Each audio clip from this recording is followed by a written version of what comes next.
Today is the day of international friendship, and this is a day which is close to my heart because for many years I worked as an English teacher, English as a foreign language, based in the UK, both in Cambridge and in Brighton. And the time that I spent working with people coming from all over the world was so deeply touching and inspiring. I got to meet people from every continent, from every part of the world, of all different ages. And it was always a beautiful thing to be in a classroom with such a variety of personalities and cultures and backgrounds, and to see the great friendship that could exist amongst people.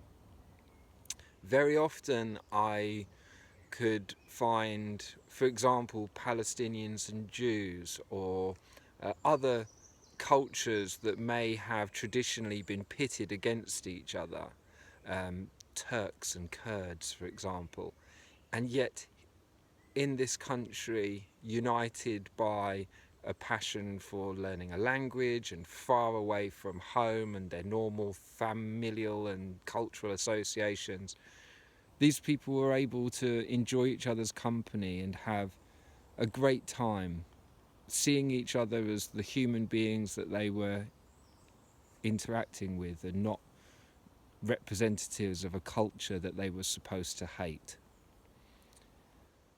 Whenever I've seen people taken out of their culture, and certainly from my own experience, stepping out of the UK for the first time was a hugely liberating experience.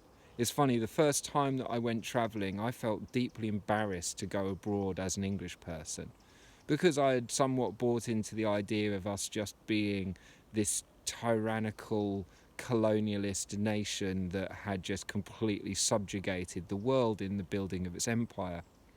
There is some truth to that, but it's not by any shade the whole story. Because wherever I have been in this world, I've been greeted by people from all sorts of different civilizations and welcomed, and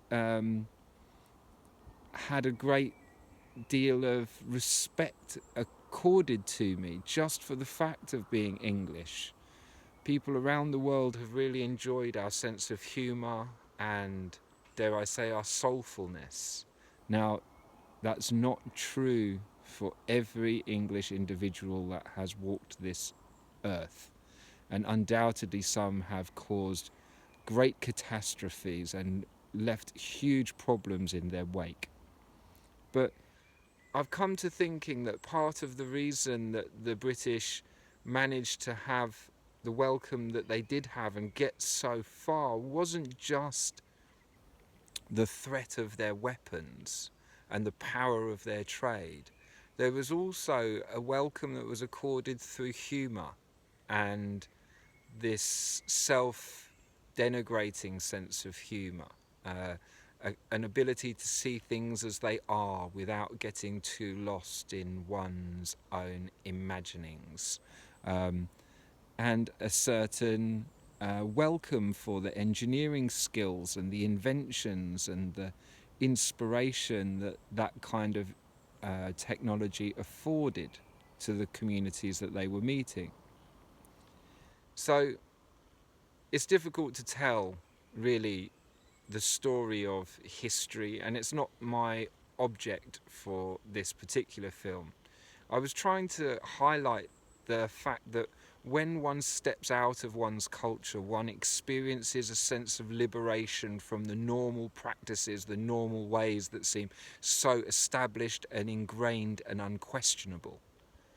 And when we step out of those routines, we're able to meet other people on a level, on a heart level, on a level which is free of all of those normal associations.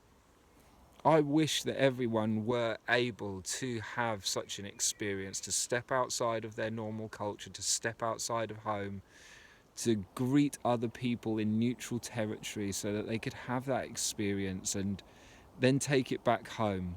Because it's always harder going home to then go back into those cultures and kind of witness how ingrained some of the thinking can be. Now, thanks to technology, we do have the capacity to greet people from other worlds and other cultures, and yet we often find ourselves caught in these filter bubbles. How often do we find ourselves debating life with someone from Uzbekistan or from the Congo?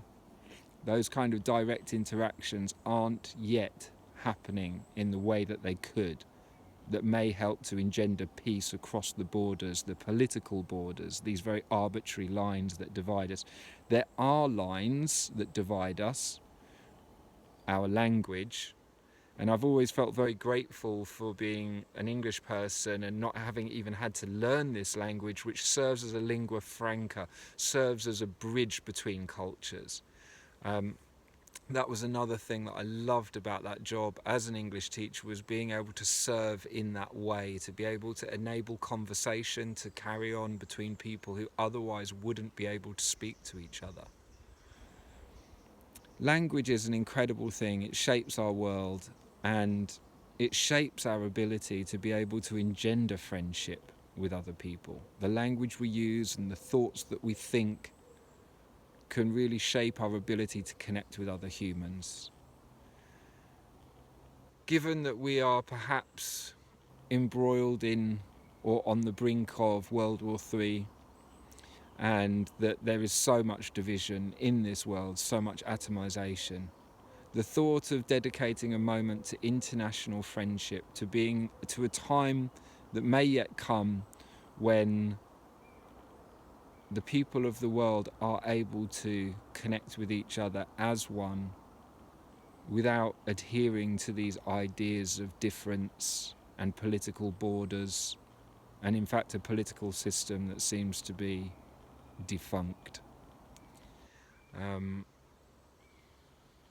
So rather than dwelling on what cannot be or what isn't, I would like to take a moment to give thanks for the international friendship that I have experienced, and to give thanks for the friendship that carries on across borders around this world and within our own communities, because it's an international day of friendship. It's not specifically international friendship. It's about friendship, reaching out to the people around us. And in this time, again, where there is so much atomization and so many people are alone, they're connected to people through their devices, but sitting in a room, perhaps you right now are sitting in a room quietly on your own with a screen, without the physical presence of someone close to you. Maybe take this time to pick up the phone and reach out to someone, or walk out your door, talk to a neighbour, sit at a bus stop and start a conversation. You don't even have to be waiting for a bus. Go to the grocers, take time to say hello. Reach out to someone today, maybe. Friendship is something that warms the heart and is a cure for our sense of loneliness. There's nothing wrong with solitude. That can be a great thing, enjoying our own company.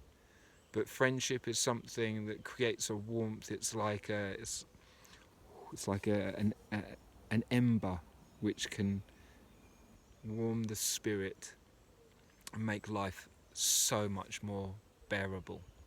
We are beings that have survived for tens of thousands of years in small groups, and we have become accustomed to company.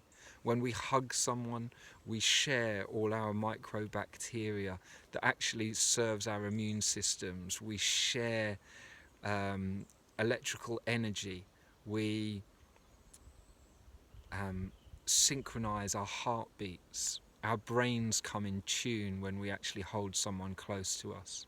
I'm not suggesting that we go out and start hugging strangers. It's worth having some caution about the people that we connect with today.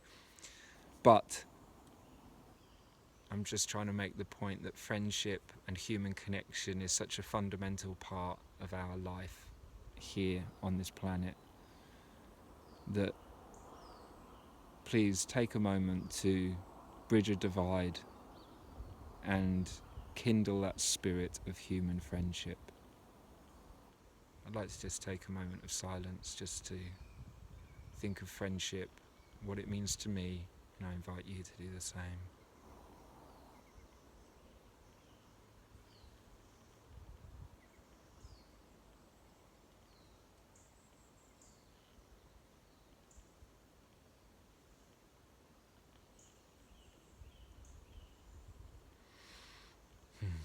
Giving thanks. Here's to friendship.